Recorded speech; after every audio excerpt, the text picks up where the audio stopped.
My name is Zoë Berman. I'm an architect and director of Studio Berman Design Office, and I'm the founder of Part W, which is an action group that campaigns for gender equity in the built environment. When thinking about design, equity and access through generous design, there is much to critique.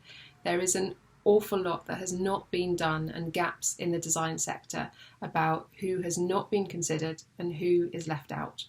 I wanted, however, to bring a joyful and positive story into my nomination for an object under the wider theme of care.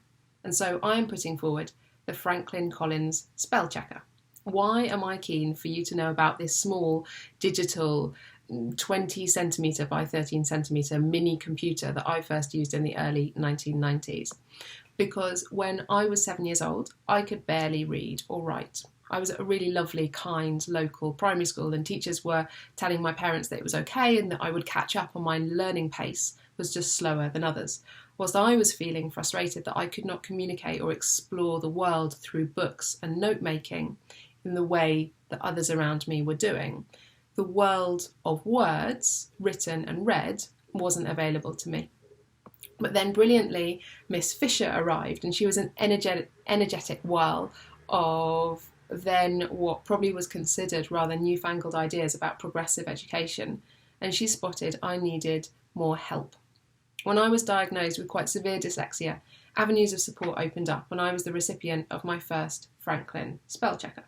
The system is relatively simple. You type in phonetically the word that you're trying to get to, and options pop up. And with the extra teaching that I was also getting, it started to become possible for me to spy, yes, that's what I want, that is what I am trying to say.